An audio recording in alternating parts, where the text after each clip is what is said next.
everyone's picking up on Florain Wirtz. He's been underwhelming. And when you cost a then British record fee, the second most expensive player the Premier League has ever seen, you kind of have to hit the ground running. So I think it has been a disappointing start to his Anfield career. And that he's causing issues by his mere presence in the team. It does imbalance the defensive side of things. So the back four aren't getting as much protection. Wirtz is going to have to drop to the bench, and you'll see Gravenberch, Szoboszlai and McAllister. And what on earth has happened to Ibrahima Konate? I mean, so you've got on an individual and on a collective basis a real vulnerability now. Until he sorts out that balance, you can't keep on needing to score 3 goals to win a game. Liverpool can't really afford to lose 3 in a row. That would feel like a bit of a blip after what was a bright start to the season, albeit with late goals sort of powering them forward. Before last weekend, if Arsenal had lost to Newcastle and they were 1-0 down with 6 minutes to go, and if Liverpool had won at Selhurst Park, then there'd have been 8 points clear and everybody say that the title would be over. Hello everyone, it's Premier League All Access with me, Sam Matterface, talkSPORT's chief football correspondent, Alex Crook, who was dancing the night away with Fatboy Slim this week while me and Scott were on Champions League duty. Was it Fatboy Slim or was it Judge Jules? Because we know you get confused. It was definitely Fatboy Slim. What an absolute gent. And I'll tell you what, listen, it's more the missus type of music than it is mine. But to get so close to him doing sort of an intimate gig, he was brilliant. Definitely passed the test of time. Did you know any of the songs? Yeah, obviously, yeah. Yeah, obviously, yeah, of course. I was in Bodo, which is in the Arctic Circle, doing Tottenham this week. And the weirdest experience ever, right? So I went for dinner with the team that I was working with on TNT. We walked back into a sports bar. There's not many sports bars in Bodo, but the one next to our hotel. They were showing the Everton-West Ham game, so we went in there. I walked up to the bar. I ordered a pint, which was very expensive because everything is expensive in Norway, but it's a lovely place. And a bloke at the bar turned around to me and went to me, Matterface. I said, yeah. He said, I love the Premier League All Access podcast. You and Minto are top class, but can we get rid of the 10-minute Manchester United therapy session every week, please? It's one of those really surreal experiences. But listen, Paul, Dubai, thank you very much for saying hi in Norway. And Tottenham actually got away with a point in that game. And it was a bit of a mixed bag for some of the sides in the Champions League this week. Arsenal got a victory. It was harder than expected. Newcastle United, very professional. Watched that game on Wednesday night. I thought Voltemada was excellent in the match. Chelsea, despite the selection, got the job done. Scotty will maybe just gloss over it. Another red card. However, draws for Manchester City and Spurs against who I know Crook says they're the hipster's choice, but they're a good team, Bodo Glimt. And Scott and I have done them a few times, actually, and we quite like them. Spurs were rattled, actually. Did really well to claw themselves back into the game. And it's a good point after what wasn't a great performance. But City threw it away, Scott, didn't they, with a late penalty? They did. First of all, I was waiting for Crookie to come with a bit of a comeback there at United, but maybe he knows there's a 10-minute rant coming later on in the pod. So we don't need to talk about United. They're irrelevant this weekend. Yes, and Paul doesn't want to hear it. So we're all good. Talking of Paul Pogba was in the stands, not quite 100% fit for Monaco. So we'll have to wait and see when he starts playing for them. Yeah, look, They dominated that game. Their first 15 minutes, they were really good. Last 15 minutes of the first half, they were really good. Erling Haaland scored 2 goals to show why he's, if not then certainly one of the most clinical strikers of the last 20 years in world football. But how can you not win that game? And I was saying that. I was working with Adam Bridge. And I was saying, it's 2-1. They're dominating. They need that third goal. All it needs is a mistake or a bit of brilliance. And, thank you, by the way, referee, PGMO, Sam, who I just wanted to confirm whether that definitely was a penalty or not. Because it does seem really harsh on the face of it, but Pep must be kicking himself. And before you come in, I just want to mention Phil Foden. Let me tell you, if he can carry on playing, if he can bottle that performance, then he wouldn't be a million miles away from where he was 2 seasons ago. The only face it was harsh on was Eric Dyer's, because he got a bit of a red schnoz off the boot from Nico Gonzalez. You can't put your foot up that high anywhere on the pitch, let alone in the penalty area, and get away with it. It was always going to be a penalty, and I think it was given away by the fact that Donnarumma just went sprinting over to the bench and went, right, okay, which way shall I dive? Didn't matter. Eric Dyer smashed it away. But more worryingly, I think, for Manchester City, they failed to win 4 consecutive away games in the Champions League group phase or league phase. It's the first time that's happened since November 2016. But it also sort of goes back into what we had a problem with last year. And when I spoke to Josko Gvardiol around about sort of December time, this idea that once they concede 1 goal, they almost feel very vulnerable to concede another. Obviously, they were 1-0 up, then 1-1, 2-1 up, and then it happened again that they conceded late on in the game. But that sort of, I don't know, there's that lack of resoluteness. Whereas Tottenham have sort of started to garner that, Manchester City have let it fritter away, Crook. Yeah, I mean, I take on board your point about the penalty. I was listening to Alan Brazil on breakfast this morning. I'm not sure he agrees with you, but I think we've said all season that going forward they'll be fine, particularly with the way that Erling Haaland has started the campaign. But it is that defence you worry about, and that weak mentality, which is not necessarily something you would associate with a Pep Guardiola team, but it's something that has set in a while now, and I think it's something that's going to hold them back in terms of winning the biggest trophies. I think it's great that you bring up Alan, who is one of my favourite people, and we see him every Friday, and we have a little bit of banter, but I'm not entirely sure that he's 100% au fait with the IFAB laws of the game. I'm just putting it out there. I don't know. Maybe Monday nights when there's not much football on, he sits there with his little app and goes through all of the little scenarios. I don't know. Maybe. Sam, I'm just guessing. Sorry, just to finish the City chat off, I actually don't think it's a mentality thing now. I think when you spoke to them, they were in that really bad slump where they were losing games, and they were absolutely shocking. They were falling off a cliff. I think now this is because they're rebuilding. They're actually Rodri's still nowhere near where he was 2 seasons ago. Phil Foden as well. I think this is everyone still getting used to each other, and the way they defended when they were at the very best was, that sort of pressing, that sort of swarm of bees, and not giving them any time on the ball to get the ball out. They haven't got that at the moment. I think it's more that than it is more a mentality thing.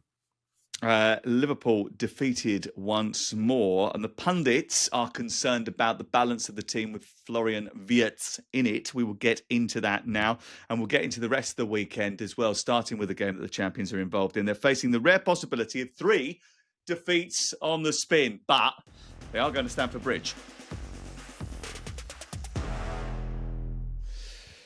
Chelsea against Liverpool, the big game of the weekend, really. This is a fascinating match, isn't it? Because neither are hitting top gear. And Chelsea without Palmer, Delap, Tosin, Andre Santos looks as if he's got a bit of a problem.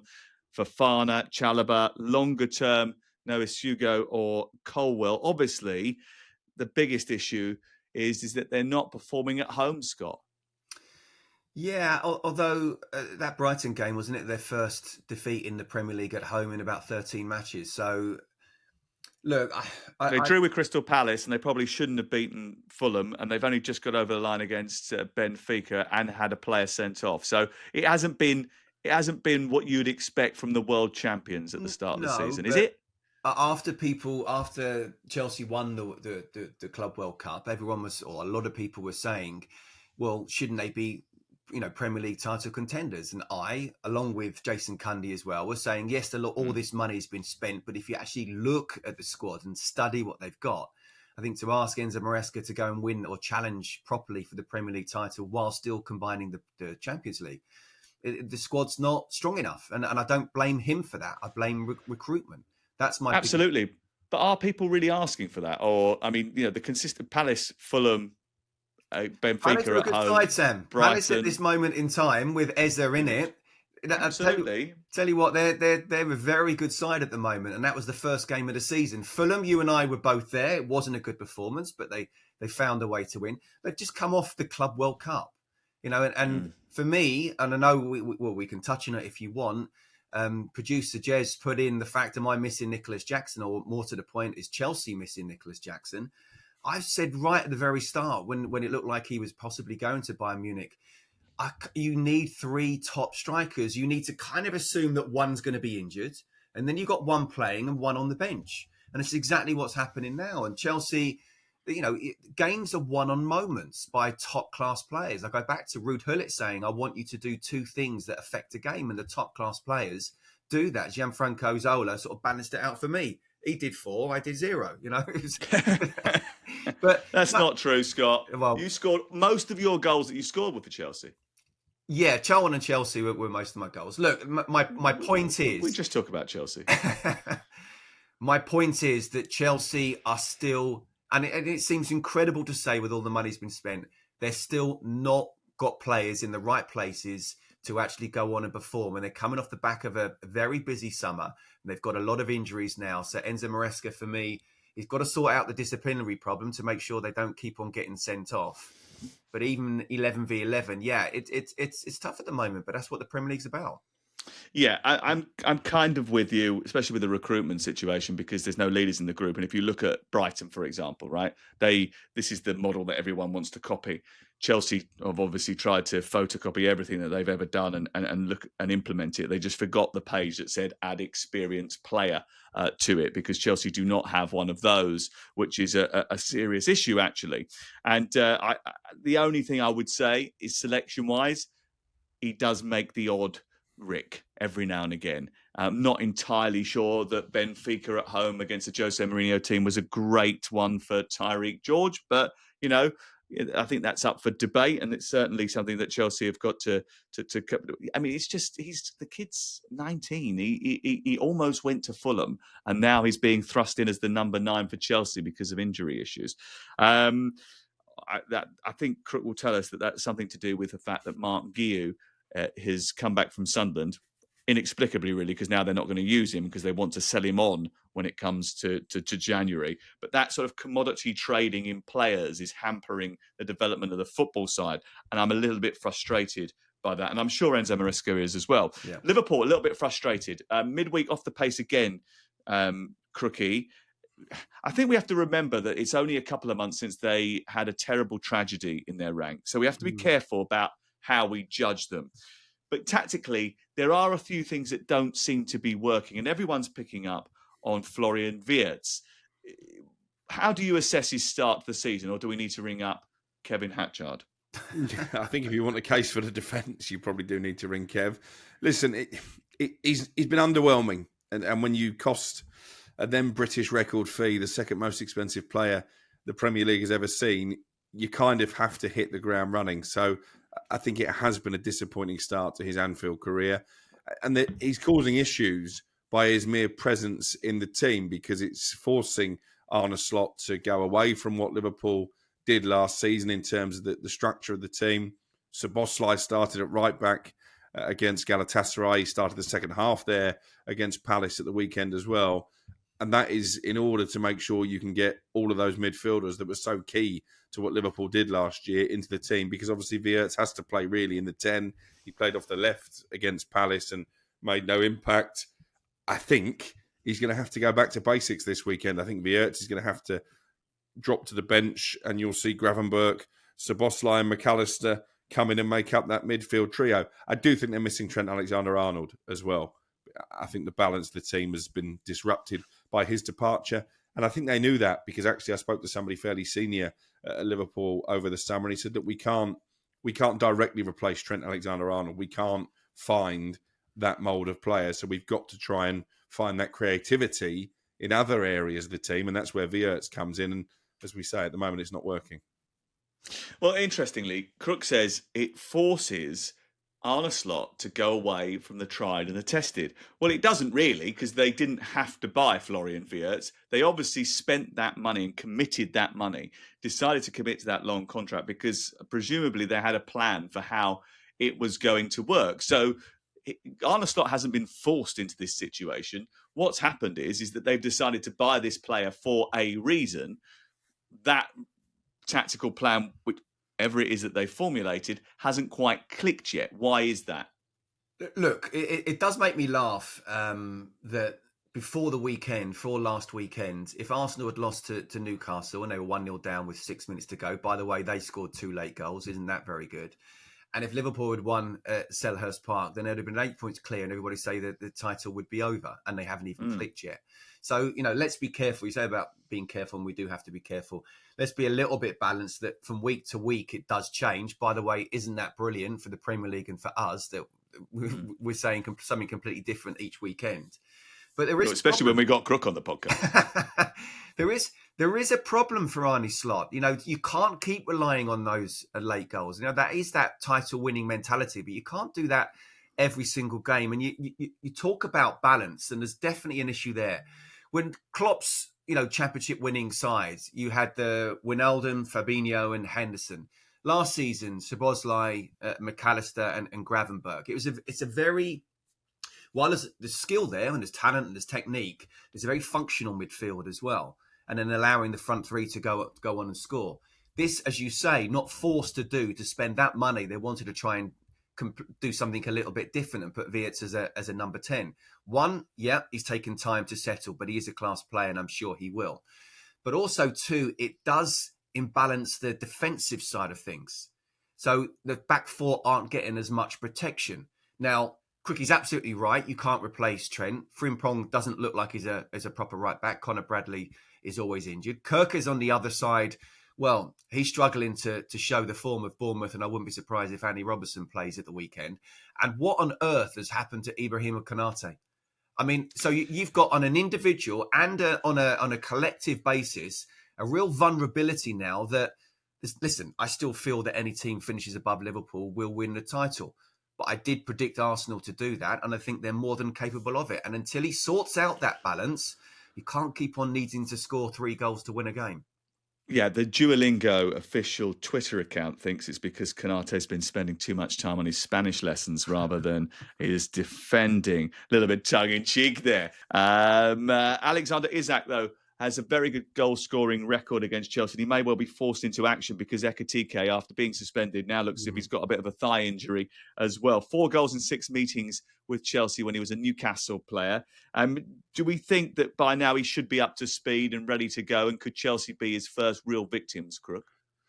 Well, Scott is probably in a better place to answer that one from a sort of football fitness perspective. He wasn't great at Crystal Palace. He made one run across the 6-yard box and then dragged his shot wide when he was off balance. Apart from that, he struggled to make any kind of impact on the game at all. Obviously got half an hour off the bench in Turkey in midweek. But I think we saw at Selhurst Park why Arne Slot was so frustrated with Ekitike for getting himself suspended after that brainless red card against Southampton, because he looks a lot sharper at the moment than the British record signing, and it will be another disappointment, I think, that he was unable.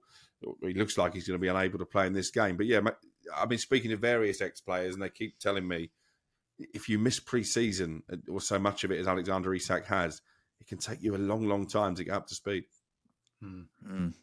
Scott? Yeah, 100%. It's that sort of, get it in the tank, and not just from a physical point of view, although that is really, really important. And Gyökeres is the same, of course. He did the same what Isak did at Sporting, and he's just, getting into the swing of things. But from a tactical point of view, to understanding, what the manager wants, to get to know the players, both on and off the pitch. But that fitness thing, if you're not fully sharp, if you're not that 100% match fit, you can be fit, but not match fit, then it really does. It really does show. And yeah, I think he's going to be another couple of weeks before he's anywhere near the full Alexander Isak that so much money was spent on for. Chelsea and Liverpool have got a bit of a rivalry. It goes back to the early part of the 2000s. I mean, the sheer number of games, it's almost familiarity breeds contempt. They've played more than anybody else during that period. The only 2 English clubs that used to contest almost every single Champions League quarterfinal. Then it was cup finals. They played each other in cup finals galore as well, especially in the last few years. And there's a real animosity between the two. It's a pivotal weekend for both, isn't it, really? Because Liverpool can't really afford to lose 3 in a row. That would feel like a bit of a blip after what was a bright start to the season, albeit with late goals sort of powering them forward.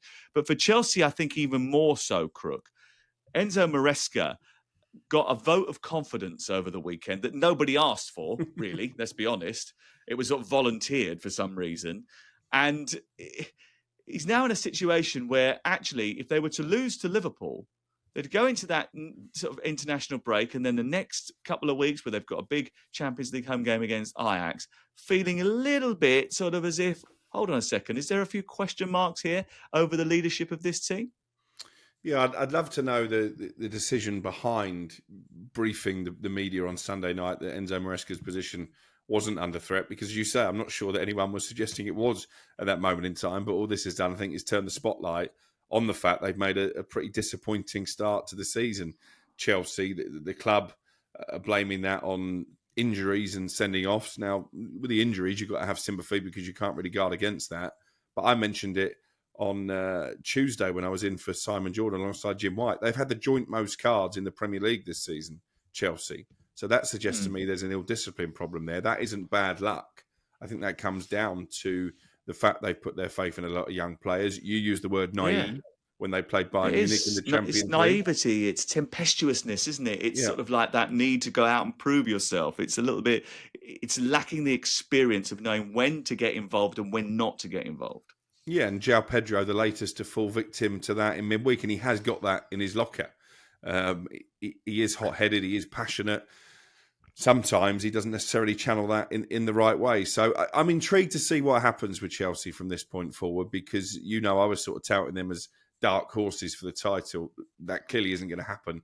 I think we can say that even at this early stage of the season. And they are struggling at the top end of the pitch, as Scott has alluded to. And just to reiterate what you were saying about Mark Guiu, this is not my conspiracy theory, but it's Andy Jacobs, actually, that the reason they're not going to play him is because if you play for two clubs in one season, you can't play for a third. And obviously he's already played for Sunderland. So their plan is clearly to try and move him on in January, which raises the question, why did they recall him in the first place? If that's true, that's just absolutely ridiculous. And that is technically true. That is no. You can't play for three clubs in. Not from a law point of view, but I'm not going to argue on that, mate. Don't worry about that. But it's nonsensical. It's even nonsensical, incomprehensible to actually say, why would you bring back a player that you're not going to play? So I can't see that at all. But you're right. Tyreek George is a winger. And he's a young lad. He's played up front when you've got a proper centre forward on the bench there. Look, he's not without criticism, Enzo Maresca, but I'd be absolutely flabbergasted if he is under pressure in any way. 15 times over 5 years, Chelsea and Liverpool have met. It's just ridiculous the amount of times that they draw each other in cup competitions and they play one another. Chelsea have won 3 of those meetings. One of those meetings was at the end of last season when Liverpool really wrapped up the title. They've really struggled against Liverpool in recent years. We'll see how they get on at the weekend. Right, okay, let's move on to Manchester United against Sunderland. Another midweek spent on the training ground for Ruben Amorim to put everything right. I think maybe they're getting a little bit frustrated about the fact they haven't now got enough games to occupy themselves with such a big squad. So they've looked to try and organise a friendly in Saudi Arabia mid-season, Crook. Can I go off for a cup of tea here while he has his 10-minute rant now? Do you know what? Genuinely, obviously I didn't look at the running order because I never do, but I was hoping that we wouldn't have to discuss Manchester United against Sunderland, that mid-table clash this so weekend. Professional. I really didn't see that United would be a massive story.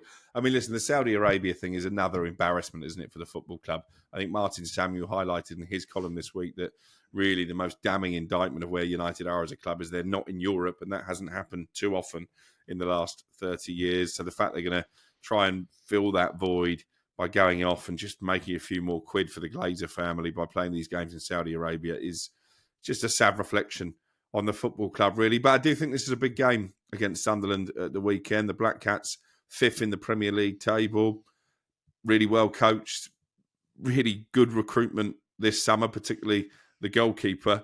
2 things at the moment you can't really level at Manchester United, and the powers that be keep telling us that Ruben Amorim is not under pressure. He's got to be under pressure. His record is lamentable, and the only reason he's not under pressure, in my opinion, is because Jason Wilcox and Omar Barada, who hired him, are trying to save their own skin. And because they can't pay him off until the 1st of November. Is that correct? Is that how we understand it? Yeah, we understand it's cheaper to pay him off once he's clocked a year in charge. And again, it's going to be interesting to see how many points he accumulates in the calendar year. Would it be enough to survive in the Premier League and avoid relegation? Look, it's very difficult to defend his record. There's no doubt about it. But what you have to do, I think, especially if you're Manchester United, is try and think, how do we plot a course forward here? Because we can't keep chopping and changing, and there are no obvious candidates to come and replace him. I mean, that they've thrown their lot in behind this guy, so let's see how it develops. They've brought Malacia back in from the cold. I wonder if he has a role to play now this Can't season. be any worse than Dorgu, can he? Well, I mean, Dorgu gets into some great positions. We say this every week as well, so it's a little bit boring for people. He gets into great positions on that left-hand side, but, he struggles to deliver, which is a problem because that's the key area where Ruben Amorim wants to create chances from. He wants those wing-backs to get high up the pitch and cause problems for the opponents.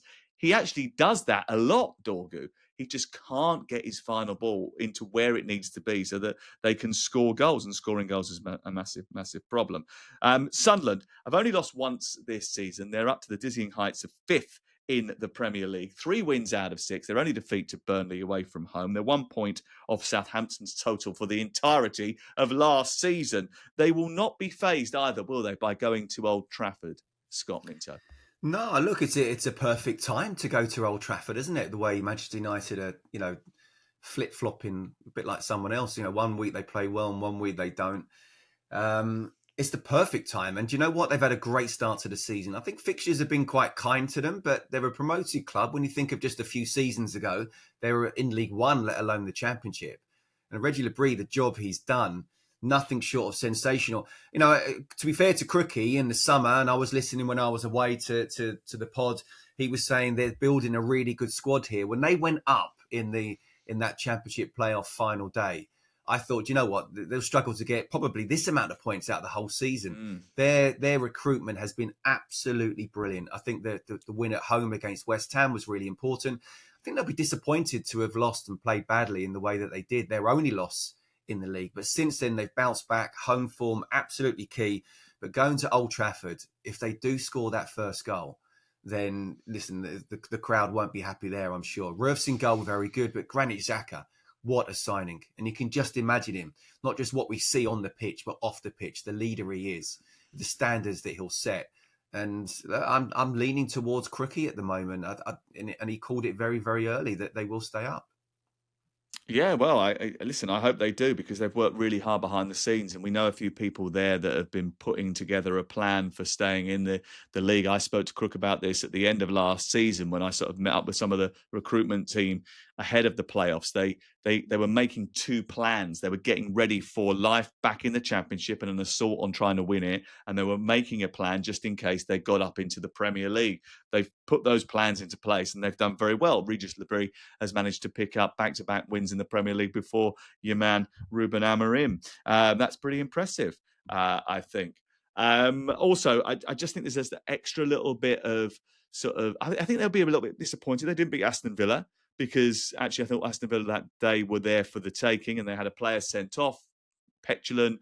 Okay, we can argue out whether it was a red card or not. It obviously probably was, but it was a soft one, and I think they would have been even further up the food chain had they had won that. Look, it's not all going to be smooth for them. There's adrenaline at the start. It works well when you're a newly promoted club and you come into the league and people don't really know much about you and how you're going to construct your attacks.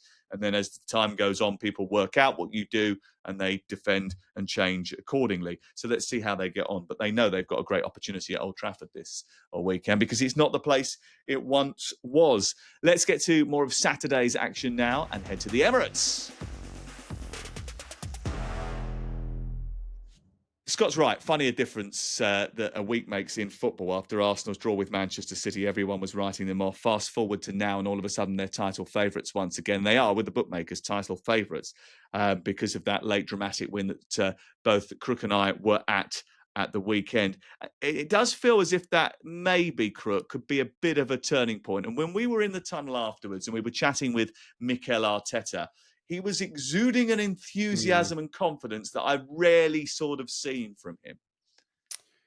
Yeah, absolutely. And I wrote a piece for the talkSPORT website afterwards about how it felt like a statement victory because they've got such a poor recent record at St James's Park, because Eddie Howe has seemed to have Arteta's number in recent seasons, and it was just a bit of a turning of the tables. And actually, I think Mickey Gray said on air at the end of the game that Arsenal didn't deserve to win. Perry Groves obviously challenged that with his Gooner spectacles on, but we watched the game back on Sunday evening, and they did deserve to win. Arsenal. They created all of the chances, apart from the goal that Voltemada took really well when Gabriel was bullied. Newcastle didn't really lay a glove on them in an attacking sense, and actually Eddie Howe was quite down on his team's performance, and we thought maybe that's just a reaction because they've lost it late. But no, I think he gave quite an honest appraisal of the situation.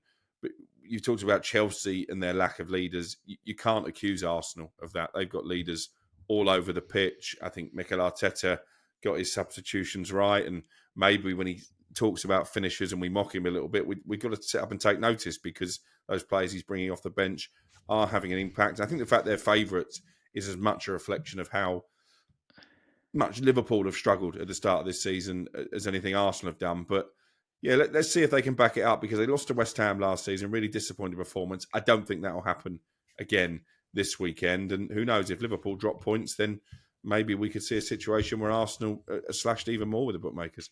Oh, yeah. I mean, it's interesting, isn't it? Because, I mean, not everybody was taking the mickey out of Mikel Arteta. Some people like him. I mean, you know, as I've been saying, you know, I think it's the Lego hair. He reminds me of you a little bit. I like him because, you know, he's got the similar sort of issue where it doesn't matter what he does to it, it always looks the same. He needs some Goldstein's golden paste. To tell you, I tried that stuff this week. He does. Not that. There you go, little plug. Is it? Yeah. I noticed that you put a picture on Instagram with a little hashtag as well. And I thought, I wonder if that's a free tub of paste. And I texted Andy and asked him. And he said, yes, he basically begged me for it.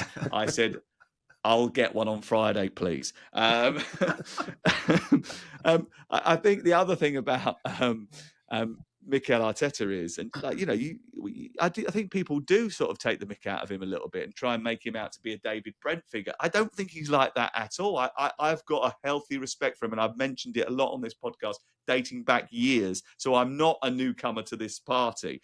But the idea that bringing in extra players in that front battalion has really pushed the ones that were already there on. Trossard is playing better. Martinelli is coming up with really important moments, Scott, because they know that they've got to retain a high level of performance because otherwise there's someone there of really significant quality that's going to take their place. Yeah, and it may not even be a conscious thing that they were doing. And I'm thinking more Martinelli than Trossard. But when you know that if you're not going to be bang on it all the time, you're going to be on the bench at best, then absolutely it brings out the best of you, or it should, and it certainly has. I think Gyökeres, and he's still not 100% fit. I think there's a lot of strikers in the Premier League that are not 100% fit because they were fighting to get their move. When he is that sort of a player and bang on it, and they understand exactly how to get the best out of him, he will be scoring a lot more. And then you've got some just great players. And on top of that, and I understand if people say Chelsea can't moan about key players being out. Well, Arsenal have done exactly what I'm sure Maresca would have wanted to have happened at Stamford Bridge. They've given him really good players and strength in depth. Defensively, midfield.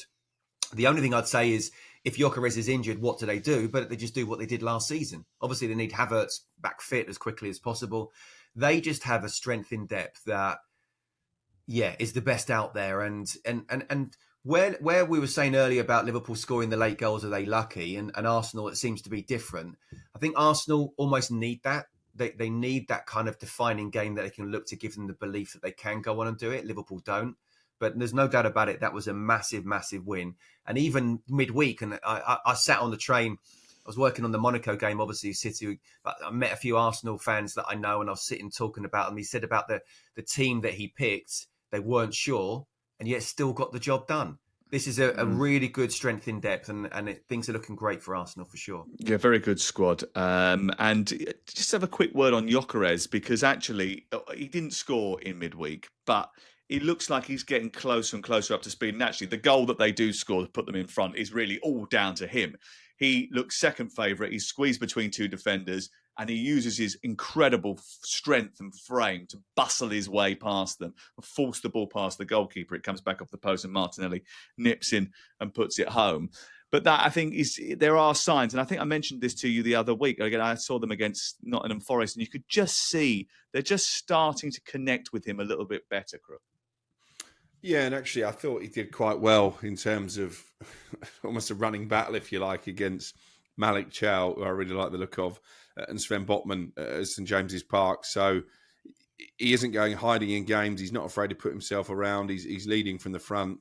I think it will come for Gyökeres. Will he get 20 Premier League goals? I'm not sure, but I think he'll get between 15 and 20, and who knows, that can make a massive difference. Monday night saw West Ham get a draw, the first point under Nuno Espirito Santo. I think they'll probably be happy to get a draw away at Everton. They did concede a few chances in that game. Overall, what are we thinking about Nuno now? Scott, you've got your finger on the pulse with the West Ham United fans. I mean, I'm surprised, actually, you haven't done a Q&A with Nuno Espirito Santo yet, but I'm sure that is in the pipeline at some golf club east of the city. Yeah, that's every quarter. So I would imagine that, okay. I'll look towards and ask that just for you, mate. Look, they do it every quarter because it means there's time for whatever new manager they've got in that 3-month period to bed in. Could you invite us to the next one? You haven't invited us to any of these. Well, we really should be there. Well, if you want to, then of course I'll invite you. I think if you've got a good interview like that, I think me and Crook really need to be there to absorb it, to see whether or not your interview technique is sort of Paxman or sort of patter. No, it's not Paxman in those situations. Just like it wasn't with David Moyes. But anyway. What did I see? I mean, there was two changes, and you can see he wants to go athletic. I mean, he had James Ward-Prowse on loan at Forest, and he didn't last too long. So I'm sure his agent is looking around to see what he can do in January. I mean, what I would say, there's not a lot you can do with 2 days of training. So you've got to look at the players and say, well, hold on a minute. They're not making as many individual mistakes, or they didn't in that game. The goal they conceded is still a problem, a cross coming in that came from a corner. So he'll be working on that for sure. But I think they realise they've got a guy here. As much as I like Graham as a person, as much as I do think he's a very good coach, I don't think he quite has that gravitas that, say, a Nuno has when a player looks at a manager. Yeah, so I think even though he didn't have too much time to do it, they realise we need to be bang on it here, and they will be for sure. Leeds against Tottenham is live on talkSPORT, 12:30 on Saturday. Producer Jeremy is a big Leeds fan. He's also, I think he's part of the hipster brigade, actually. He's put in the script here, Spurs leave it late to pinch a point at the home of hipster FC, Bodo Glimt. Jeremy is one of those. He turns up in a hoodie, sort of sits there, tells people what's been going on social media and talks about, strange signings from different places. So I think he's in the group. Me and Scott are fully paid up members of the Bodo Glimt fan club, by the way. It's an amazing story. It is. I mean, I was on a plane talking to a couple, and it was a girl and a geezer who live. Their closest team is Bodo. They're Bodo Glimt fans, but they're also Leeds United fans. And they were coming back from Leeds, where they'd seen their team draw with Bournemouth. And now they were going back to Norway to go and watch Bodo Glimt against Tottenham on Tuesday. They live in what they said, they live local to Bodo. I said, oh, okay. How far's that? They said, oh, only 5.5 hours away. Right, okay. I said, what's your journey like to Bodo Glimt's home game? Oh, we drive 2 hours to the port, get a ferry, it's an hour and a half, and then at the other end, it's another hour and a bit drive. I was like, okay, right, that sounds like a great home game. But there's people that come from all around. The landscape's so difficult there because it's right in the middle of the Arctic Circle. There's obviously inlets, sea inlets all the way through. There's lots of water there. It's very rocky, it's very mountainous. So getting through via road is very difficult. So a lot of people have to travel by boat.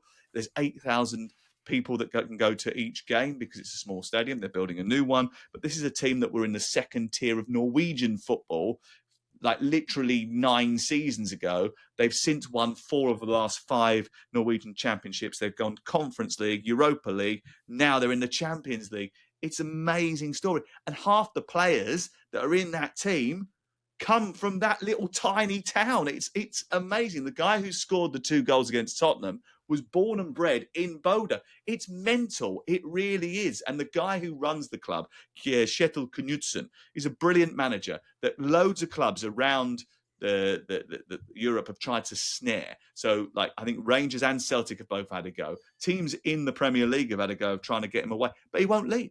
He won't leave. And I don't think it's because of the Northern Lights. I mean, I don't know. It's just there's just a culture that they absolutely love. Anyway, cheers for the history lesson. Shall we talk about Leeds Tottenham? well, because you keep talking about the fact that they're the hipster club, and it does get on my nerves because you don't actually know anything about them. Do you know what, Sam? It would have been interesting if Tottenham had played Bodo Glimt in the semi-final of the Europa League, if Bodo Glimt were actually playing in their season at that particular time. And Exactly. And I think that's one of the things that sort of, again, went unnoticed, that actually they played them at the wrong time of the campaign. When you saw that on Tuesday night, they were so much, but they should have won that game easily. Yeah. But I will give credit to Thomas Frank and his team, and we should move on to Tottenham now, because they are very, very good at this season. They've become very, very good at snatching points when they probably don't deserve them. They've reacted well to adversity, which wasn't always the case. No, I think they've got a little bit more steel about them under Thomas Frank. I still have concerns at the top end of the pitch. You know, they're heavily reliant on Richarlison because obviously Dominic Solanke at the moment is struggling to get fit. I think they missed a trick in the summer by not really strengthening in that department. We're not seeing a great deal of Kolo Muani at this moment in time. So obviously he's still not quite match ready yet. And He's had a dead leg. But either way, I'm not entirely convinced that he's the answer. You look at that front three in Norway. Brennan Johnson obviously has scored some important goals for the team. Tottenham fans still don't love him, which is weird, bearing in mind he's literally scored a goal. Nor does Thomas Frank. He started him twice in the last 6 games. Yeah, and he scored a goal to win them their first trophy in donkey's years. Wilson Odobert, not convinced by him. And as I say, I just think Richarlison, he's got a lot of attributes, but scoring a lot of goals in the Premier League is probably not one of them. So I think if we're talking about top 4, top 5, I think that's going to be an Achilles heel for Spurs this season. Yeah, not sure we're talking about that with Tottenham because, like you said, I think the squad is there. Solanke has had surgery on that troublesome ankle problem.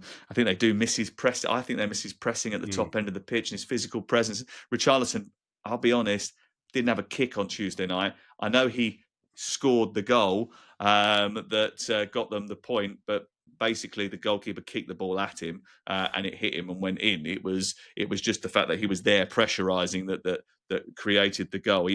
He looked a little bit off the pace, actually. And they all did, really, to be honest with you. What about the mighty Leeds, as Jeremy says in the script here? The mighty Leeds. Can they count themselves unlucky not to have more points? Should have held on versus Bournemouth, and Goodmanson brain-dead own goal versus Fulham, both injury time lapses in concentration. Just to show that's definitely written by a Leeds supporter. Scott? I thought he had his hand up your backside then, Sam, for a moment. Look, no is the answer because the game actually lasts 90 plus minutes, doesn't it? I mean, it was a free cone goal, of course, a couple of weeks ago, freakish. But I think, and Bournemouth are a very good side. You have to try and see that out. But it's been a decent start, hasn't it, for Leeds? Because come the end of the window, you could see what they were trying to do, go very athletic, big, strong, physical guys. The end of the window, I'm sort of thinking, I'm not quite sure that's a good enough window. Whereas certainly Sunderland, even Burnley, had brought in some key players. But it's been a good start. And again, with Ellen Road, I was at Spurs at the Wolves game. First half, they were very good. Second half worried me a lot because it was almost like the confidence just zapped out of them. And if Leeds go at Spurs here, then who knows what could happen. But I think Jeremy should be happy what he's seen so far. You know, Sean Longstaff, I think, is doing really well.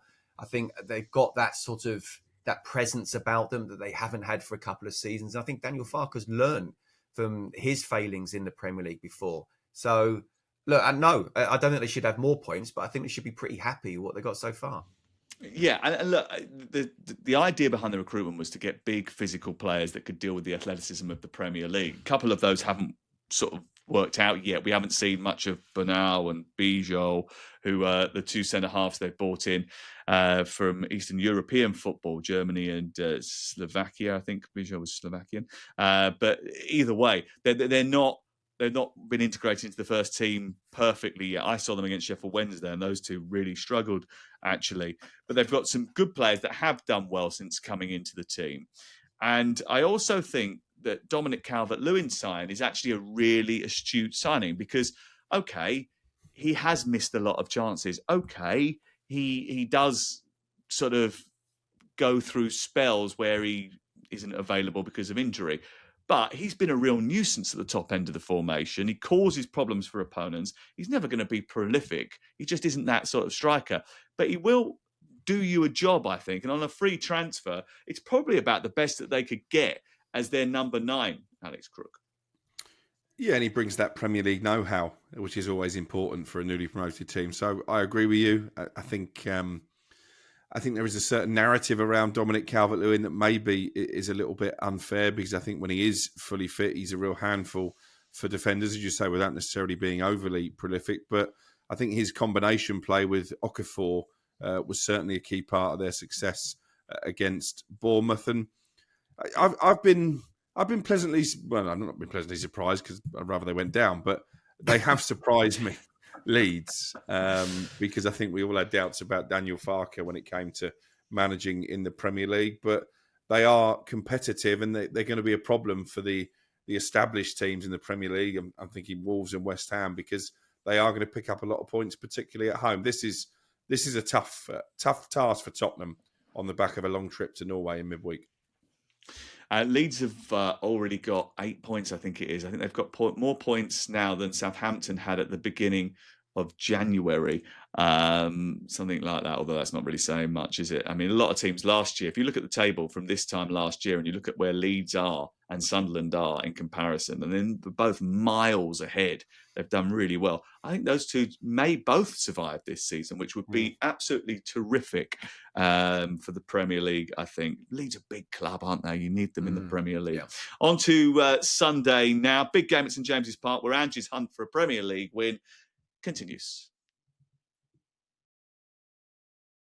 Nottingham Forest are playing this week, though, a Thursday night against FC Midtjylland. And this is being recorded before that game. So, obviously, we're talking Premier League here. They're still yet to get a win under Ange Postecoglou.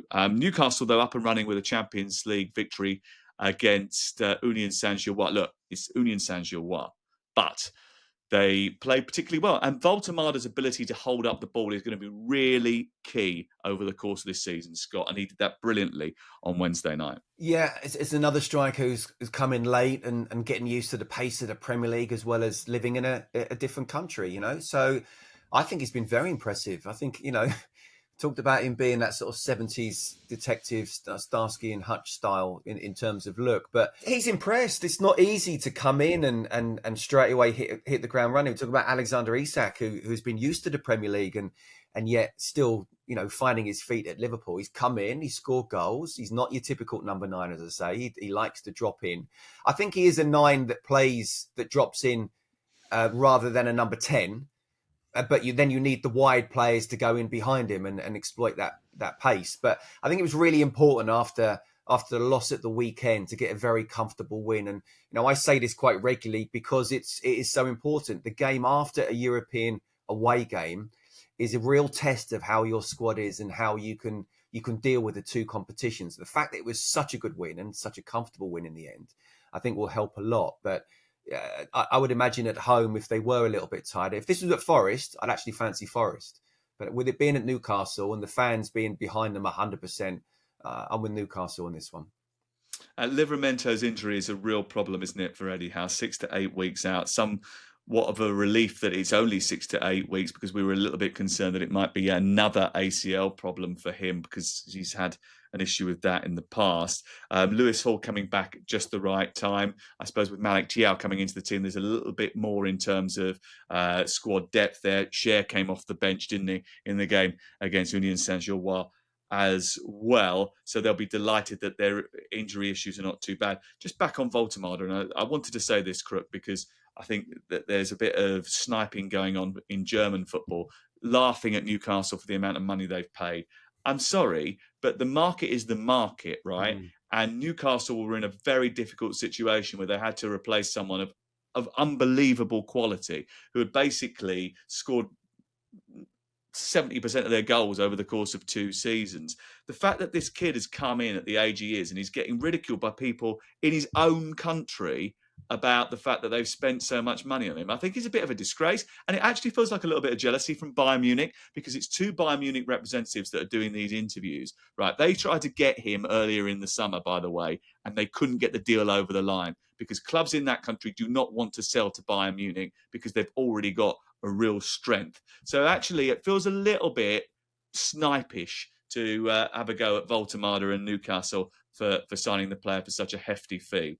Yeah, I agree. And this is someone who might have a big role to play for Germany at the World Cup next summer. So I think it's grotesquely unfair. I think he's got the type of personality, actually, that he, rather than it dent his confidence, it will just fire him up to prove those people in his homeland wrong. And I think he's certainly doing that so far with the goals that he's scoring. I think he was credited with that goal last night, wasn't he? Initially went down as a Tonali goal. So, yeah, fair play to him. And as you say, it's sour grapes. I think Eddie Howe will be hoping this win in the Champions League can kickstart their season, because defensively they've been very sound over the course of the campaign, but scoring goals has been an issue. Anthony Gordon, albeit 2 from the spot, but getting 2 goals will do his confidence the world of good. But you are right about Tino Livramento, because as much as Trippier is a terrific pro and has been a great servant, he doesn't quite have the dynamism that Livramento brings. I guess the one positive there is that it's not an ACL injury, which was the initial fear, and it's a layoff of weeks as opposed to several months, which I think Eddie Howe was concerned about. Quick word on Forest. Jeremy, the producer, Leeds fan, has said that they have a delusion of grandeur, the fans, because they had one good season. Well, they didn't have one good season in Europe, did they? I mean, I think they won the European Cup a couple of times back in the early 80s, late 70s, early 80s. So, I mean, they're not... No, it's the late 70s, wasn't it? So it's not as if that they don't remember that. But he also sort of says they shouldn't be expecting to win the Europa League. I think they should be. I think they should be expecting to be contenders for that, especially bearing in mind that no one comes down from the Champions League now. Scott, I mean, look, they're a big club, Nottingham Forest. They should have expectations of wanting to win things, shouldn't they? Does he want to say that to Marinakis face to face? Well, he wouldn't. He wouldn't. He hides behind his little keyboard and he writes it on the script and tries to get me to say it. Puppet master. No, I mean, look, Forest was a big club, but to be fair to him, they were in the Championship for far too long. And it is one good season in recent times. So again, I seem to harp on about it all the time. It's just so, the club's not ready for the combination of the trips, the playing in Europe, the away games, and the sleeping, disrupting patterns. It's really difficult. But I do think any English side right now, and you hit the nail on the head, last season was won by a poor side against an even poorer side. The fact that Champions League sides don't drop into the Europa League is massive. And even if he has to prioritise, I've spoken to several Forest fans. They're quite happy to finish 16th, almost 17th, if it meant they could go really deep. I'm talking about into the final itself. And there's no reason why they can't. But yeah, Ange just needs that win. I saw the game against Betis. I worked on it. I never judge on one game, but I saw enough to know that this is not the Ange when he came in at Spurs. This is, they want to try and get forward and be skillful in that way. But defensively, they're very well organised. And I think it's been a little bit, he's been unlucky so far as manager of Forest. We've got live commentary on Friday night, Bournemouth against Fulham, and Jim Proudfoot will be joined by $1 Million Minto for that. Looking forward to it. Wrexham Birmingham is on at the same time from the Championship. And then Saturday, we're off to Leeds Tottenham, 12:30. Reshmin, Stuart Pearce and I will be there from 12:30 for the 11 o'clock, and then we're on commentating from 12:30. Sheffield Wednesday, Coventry game, great guns in the Championship, brilliant win for them in midweek. That's on talkSPORT 2. We're round the grounds with Adrian Troy and Dean Ashton at 2:30 on Saturday. And on Sunday, we're round the grounds with Charlie Adam, Perry Groves, joining me for the Game Day Live programmes. Right, Scotty baby, thank you very much. Enjoy Bournemouth on Friday night. Crookmeister, lovely to see you. I'll see you tonight. I think we're meeting up tonight, aren't we, in a pub? So we'll meet there. And we're staying in a hotel together tonight with a romantic weekend away for us too. Separate rooms for a change. Just get that in there just in case. It won't end up that way. You'll end up together. You know that. And we've got the show on Friday. From Ascot, we're going racing as well. We'll be back with a review of all of the weekend's footballing action. Premier League All Access returns on Monday.